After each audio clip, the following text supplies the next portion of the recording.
Welcome back. We're joined for a second very, very important part of this conversation with Patrick Poole, a national security reporter, really an investigative journalist as much as anything, now with the splendid online publication PJ Media. Patrick, we were talking about this whole construct of countering violent extremism, the CVE as it's known in bureaucratese in Washington. This emanates really at its core from the problem you were touching about just before the break, namely a misunderstanding on the part of the administration, willful or otherwise, of the nature of the enemy and contracting out, as you put it, to some of those in the hostile camp, the responsibility for sort of defining what we know and what we say and what we do about it.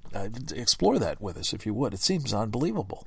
Well, and Frank, this whole countering violent extremism narrative was developed with the assistance of the top Muslim Brotherhood figures here in the United States. I mean, Mohammed Najib, the president of the Islamic Society of North America, who at last report was not even a U.S. citizen, was on the Department of Homeland Security's Countering Violent Extremism Working Group, who created these standards, along with Mohammed Ali Biari, the now disgraced the Homeland Security advisor, Omar Al-Amari, who was fired from Ohio Homeland Security for lying about his background.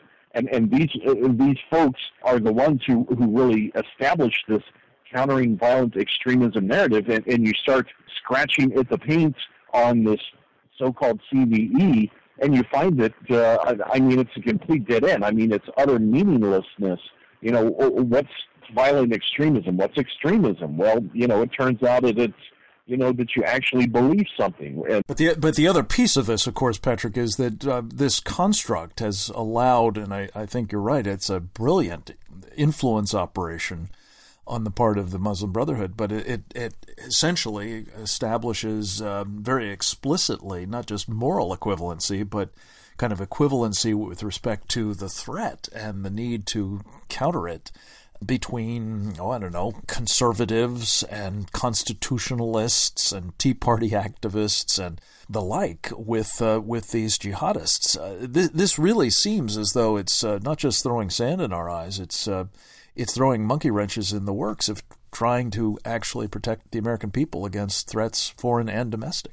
Well, and certainly it's because we see the use of CVE, of targeting constitutionally protected activity and ideas, like the Tea Party and other entities, Ron Paul supporters and people who have Gadsden flags, bumper stickers on their car, identified as threats by Homeland Security and various fusion centers.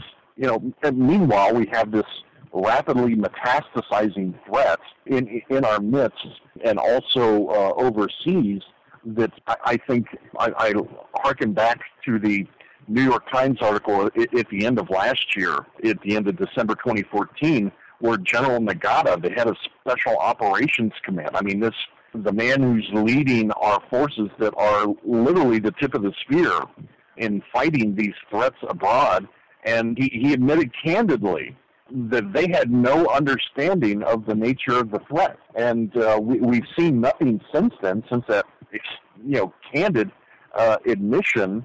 We've seen no changes, and in fact what we've seen is the increase of the very thing, the CVE narrative, that's not working. And we see the State Department, under the leadership of Rashad Hussain, setting up now a counter-radicalization strategic narrative center in the United Arab Emirates. So, as we talked about in the previous segment with Clinton Wojtowicz, the president's advisor on this stuff, saying, well, it's unconstitutional for us to look at the threat doctrine of our enemies in this case, so we have to outsource it. Now we see that the State Department, under guys like Rashad Hussain, are doing exactly that. And, again, these are countries that have failed as well to do anything to stem this threat. And, as you mentioned, in many cases, the UAE was one of the most active supporters of the whole vetted moderate Syrian rebels nonsense, which has just completely collapsed. Yeah. Patrick Poole, let me ask you, this is such an alarming story you've painted here. Rashad Hussain, of course, is a man that we profiled in our course Muslim Brotherhood in America, with extensive ties himself to the Muslim Brotherhood. This isn't just an advisor to the president. This is his so-called special envoy to the Organization of Islamic Cooperation. It really does sound as though this government has been deeply penetrated and is now at the mercy, really, of the influence operations and information dominance of our adversaries. Is Cameron's speech this week a signal to you that there's a sea change taking place, at least across the pond, that might be worth emulating? Or is he still carrying forward the narrative that he, among others, have promoted, including, of course, President Obama, that we're not at war with Islam and that this ideology has nothing to do with Islam and so on, which seems, again, sort of self-defeating? Well, I think that Cameron's speech is an indication of the shift in public opinion that we're seeing in Europe right now, against this threat. And it still remains to be seen exactly how this, new policy prescription is going to actually be played out. But I mean, we have seen the UK abandon their prevent strategy, which was, just catastrophic. Which was the very strategy we've adopted here in the United States. The model for it, exactly.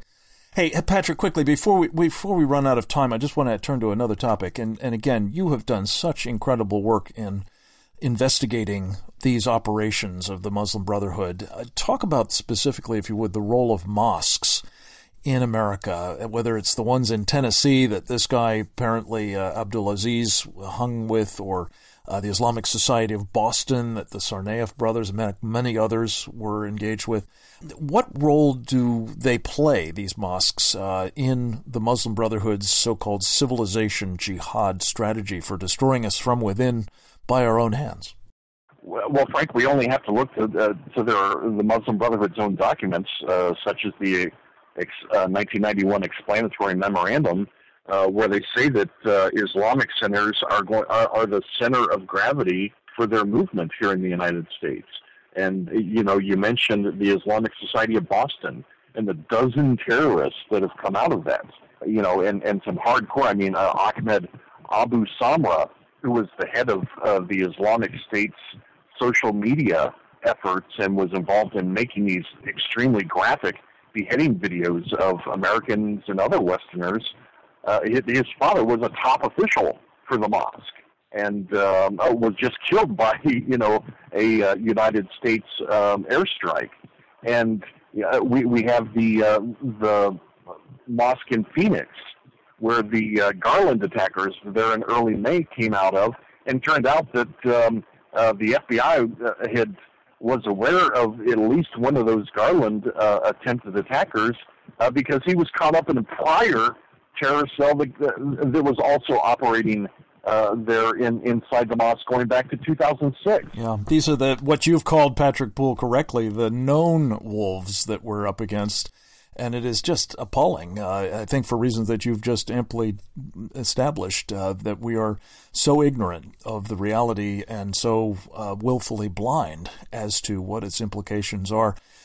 You are a very important counterweight to all of that, Patrick Poole at PJ Media. I appreciate you taking some time with us to talk these things through and look forward to your further reporting on all of these issues and your visit again with us in the very near future. I look forward to talking to the rest of you again tomorrow. Same time, same station. Until then, this is Frank Gaffney. Thanks for listening.